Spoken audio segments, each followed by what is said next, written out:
You might think your sales ability comes from training, but the real blueprint was drawn from your childhood. Now, in this video, we'll reveal surprising psychological links between your upbringing and how you close deals today. My name is Justin James. Over the last 10 years, I've had the pleasure of serving entrepreneurs all across the world, teaching them sales. And I draw upon my very experience from being a psychiatric nurse for many, many years, how I used to deal with my patients and get them to engage with treatment plans that they didn't want to engage with. And I've brought that into the world of sales. My work has allowed me to create something called the invisible sales method, which I have the pleasure of implementing into businesses all across the world, which allows them to go off and make serious amounts of money. Now, look, I've also personally made over 22 million in sales using these exact same methodologies. My clients have gone on to make over 200 million doing this stuff. So I'd like to think I kind of know what I'm talking about when it comes to this stuff. So in this video, I want to talk to you about some of the things that have happened in your childhood that may be impacting how you sell today. Now, you might be going, well, Justin, like, how do you know? Well, look, here's the thing. It doesn't take a genius to work out that something that happens in our childhood can dramatically shape how we are as an adult. It happens all over the world, okay? Now, I'm not the first person to come up with this theory. Many, many people know this stuff. But if you look at the sociologist Maurice Massey, many, many years ago, he created his theory around this. And between the years of 0 to 7 years old, he referred to it as what's called the imprint period. Now, the imprint period is where you're like a sponge. You're like absorbing absolutely everything. As a child, you have no filters. You have no real concept of good or bad. You're just absorbing absolutely everything. So have you ever seen those kids that, I don't know, they're playing with their toys, and their mum or dad says to them, hey, why don't you share your toy with that kid over there? And they're like, no, mine, mine. And the other kid's like bawling their eyes out and crying. And the kid's like, no, no, mine. And you're thinking, man, that kid's horrible. No, the kid's not horrible. The kid just doesn't have any filters or any differentiation between what's good and what's bad. So in that imprint period, we're absorbing stuff. And we're not quite sure why it's happening. So I don't know about you, but when I was of that age, I experienced bullying. I also experienced racial discrimination. And I didn't quite understand why it was happening, because I was like, well, why am I being treated differently? Why is that happening? Why is that person being mean to me? Like, I didn't understand it. But what it did was it imprinted on me, hence why it's called the imprint period. And as a result of being rejected, as a result of being made to feel that I was different, as a result of being made to feel that I was inferior, it actually started to affect my upbringing right through to my teens, into my early adulthood as well. I started to feel that I was different. I started to feel very nervous and not very comfortable around certain people. I started to feel like I was inadequate. I felt like I didn't deserve certain things. It really, really hit my self-worth. And maybe you're watching this right now, and maybe you can link what I'm saying to something that's happened to you when you were a kid. Maybe there's something that happened to you in your childhood that is actually showing up in your adult life right now. Now, the beauty of this is awareness. Once you're aware, you can change it, because it's a choice at the end of the day, okay? Like, we have a choice, and it's entirely up to us what we want to do with that, because most of the time there's zero logic around what we're saying to ourselves. For example, in my early adulthood, when I was telling myself that I'm not good enough, I'm not worthy, I don't deserve it, I'm different, I'm this and this and blah, blah, blah, blah, there was actually zero evidence to suggest that I was right. There was zero evidence to suggest that I was correct. There wasn't any evidence. It was all based on emotional assumptions. That when I was a child, I was made to feel different, therefore I should be different, therefore I am different, and therefore I am inferior. But there was no real substance behind that, because I was just as capable as the next person. I was just as qualified, if not more qualified, than the next person. And I thought to myself, well, this isn't cool. So the minute I started to change that feeling, that changed that perception of myself, everything else started to change, especially in the world of business and the world of sales. My career at the time as a psychiatric nurse, it blew up because I turned into a ward manager, the youngest ward manager in the UK at 27 years old. I was working in an environment where it's a private hospital, by the way. Private hospitals are businesses. So I had to go out there and procure beds, and made my employer over 6.5 million in 2 years. You see where I'm going with this? It's like the minute that switch just flipped, everything started to change. So let's bring it back into sales. What is happening with your sales right now that could be being affected by something that happened to you in your childhood? Now, for most people that I work with, I often find out that actually it's got something to do with some form of rejection or not feeling good enough. And because of that fear of rejection or not feeling good enough, they either put the prospect on a pedestal and beg them to work with them, or they are scared to ask for the money because they don't want to be rejected, because when last time they were rejected, it hurt and it sucked, and they don't want to feel like that anymore.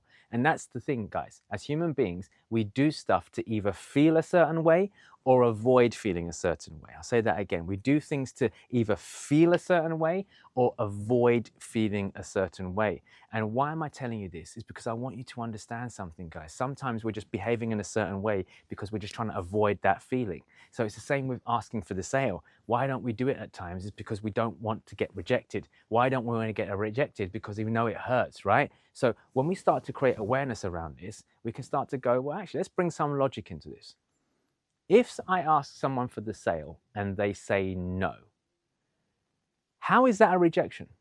Like, to me personally, how is that a personal rejection? I don't look at it like that. In fact, logically, it's not a rejection, it's a lack of information.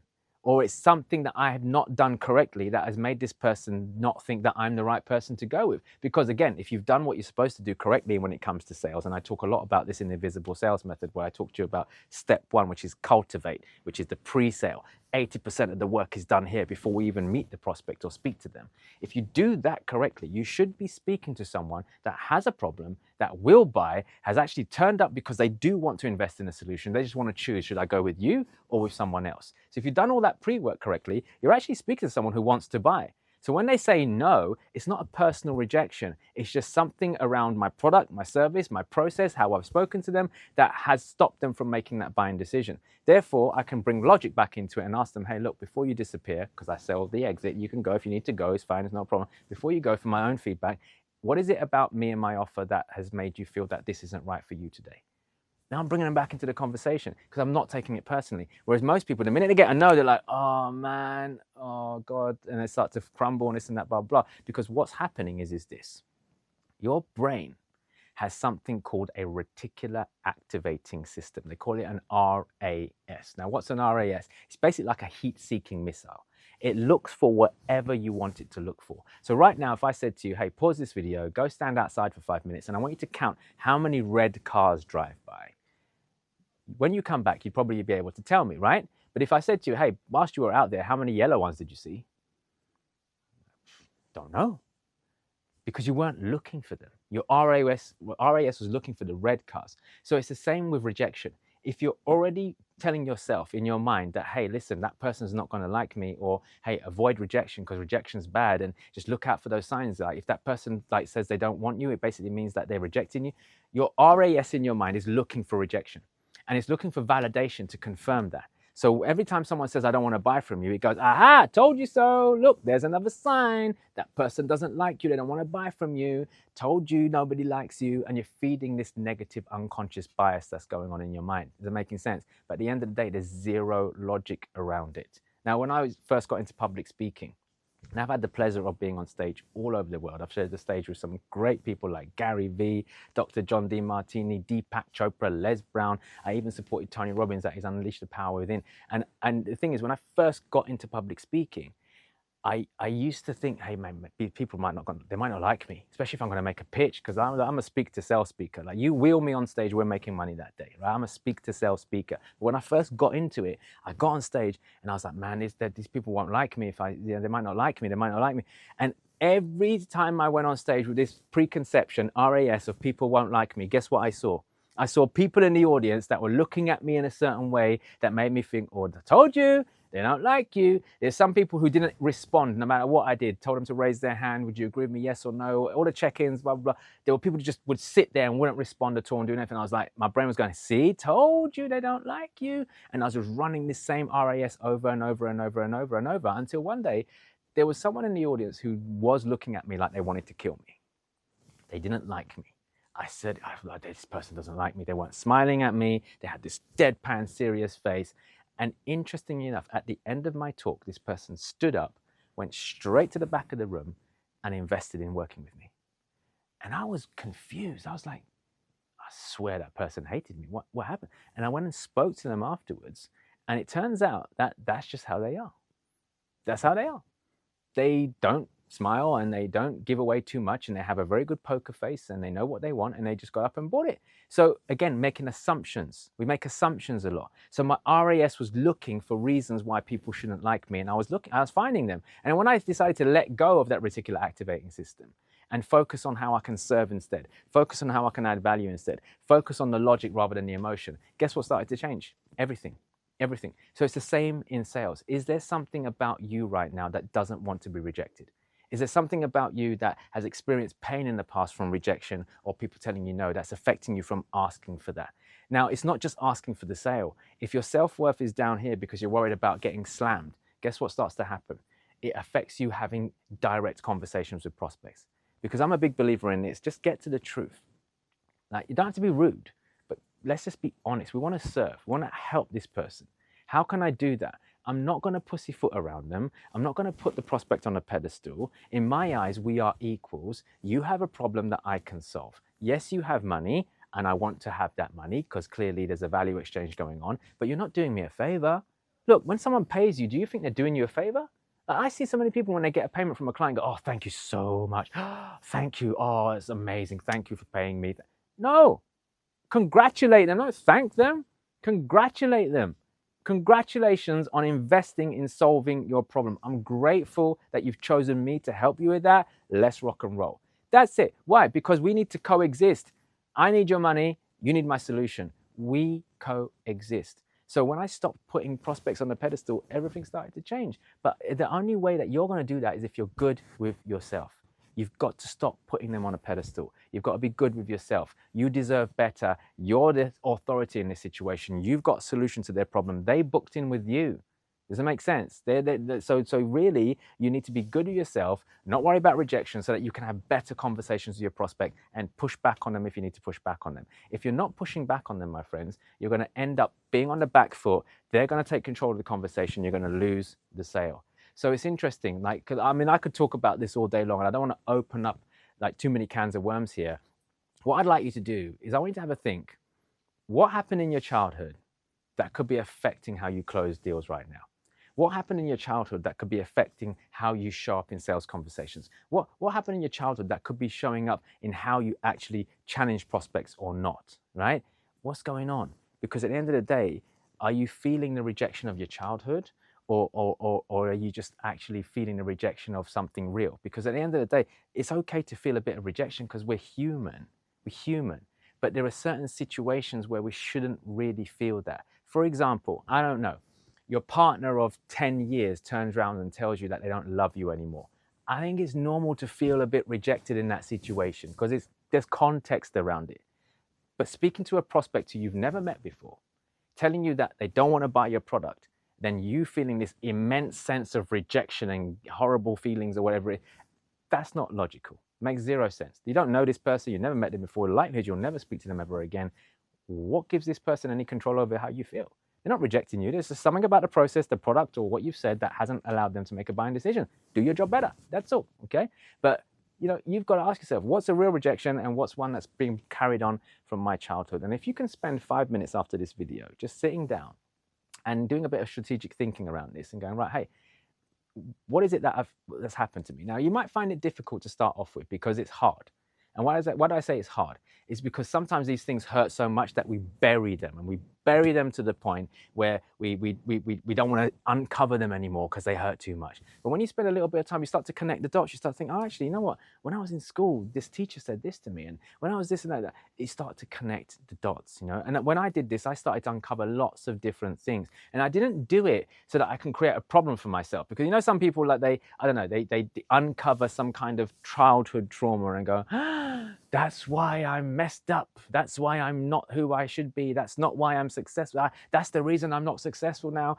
Look, you've gotten to adulthood without worrying about it. Why make it a thing now? All I'm trying to do is identify patterns that could be affecting you right now. So some things don't need to be dealt with. Does that make sense? But some things do. We need to go back there, reframe it, give it a new meaning, go, hey, it's got no place in this day and age right now. Let's leave it in the past. It's called the past because it's behind me, and let me move forwards with my life. And if you spend a few moments doing this, I promise you, you'll have the biggest asset that anyone can have when it comes to life and business and making money, and that is awareness. If you're aware of certain patterns, if you're aware of certain things that you're doing, you can correct them. Doesn't mean you'll be perfect, but you can be aware of it. For example, the next time you go into a sales conversation, if you're aware that actually my rejection stemmed from when I was a child, the next time someone says no to your offer or whatever it is, and you feel that feeling of rejection coming up, you've got awareness now because you can catch yourself, breathe, let it go, and go, hey, this person's not rejecting me. They're not being personal and direct to me. There's something about my offer, my product, my service, something that I've said that has stopped this person from making a buying decision. What can I do better to turn this around? Let me ask them. Do you see what I'm going with this? So you catch yourself feeling rejected, you've got awareness now, and then you challenge the prospect because you know it's not real. But without having awareness, you're blind, completely blind. It's about having awareness. And awareness is your biggest gift. It's a bit like if I put a blindfold on you right now and sent you into a glass china store, what's going to happen? You're going to probably smash the place up. Well, that's what's going on in your mind right now. You're walking around completely unaware that you've got these unconscious patterns that you're running that are affecting your sales. So it's important that you understand them and you've got awareness, because then you take the blindfold off and now you can see. It doesn't mean you're going to avoid it all the time. It just basically means you've got awareness right now. And the more awareness you have, the more you can chip away at it. Because at some point, you'll turn around and go, hey, there's no space for rejection in my life anymore. My self-worth is up here. I deserve the sale. I don't need the sale. I deserve the sale. I've been through enough crap to get to where I am right now. I'm going to close this person. And if they say no, it's got nothing to do with me and everything to do with them. Done, finished, off you go, right? So create awareness. And this, I promise you, it will help you to start closing more deals. Now, look, if you got value from anything that I've said, I want to make you an invitation right now to have a conversation with me. Let's have a chat, right? I've created something called the Invisible Sales Method. It's a 4-step proprietary method that any business can use, whether that's for you or your sales team. We can plug it into any business. And it's the art of selling without actually having to sell. It's the art of having somebody buy rather than you tell them to buy. It's the art of getting someone to make a decision and close themselves rather than you having to close them. We do away with the scripts. We do away with the formulas. All we do is we focus on real life interactions and conversations with people, reading buying triggers. It's super simple to do. It's very easy to do. We do this over a period of 12 weeks together. I work with you personally one-to-one, as well as you having access to my most comprehensive library of home study programs, as well as 36 group coaching sessions with me and my team. It's literally the most comprehensive sales training you will ever have, compressed into 12 weeks, where you can start to see results within a few days, just like my clients who've gone off to make a lot of money doing this stuff in a matter of days after hearing what I've got to say. So look, there's nothing to lose and everything to gain. Conversations cost nothing. So somewhere around this video or in a link description, there'll be an opportunity for you to click a button and just apply for a quick meeting with us, for us to have a quick conversation, okay? Conversations cost nothing. There's no pushy sales here. We just want to serve you the best we can. If we can't, we'll tell you we can't. If we can, happy days, we'll have a conversation about that. It's super easy to do, and all you got to do is click on a link in the description. Alternatively, you can comment the word sales down below if you can't find the link for whatever reason, and my team will reach out to you, and hopefully you and I, or maybe one of my team, we can jump on a call together, find out where you're at in your sales right now, and take you to the next level and beyond. But I hope you enjoyed this video. Make sure you hit subscribe, make sure you like the video, leave us a comment, and hit that notification bell so you get notified every single time I drop more gems like this.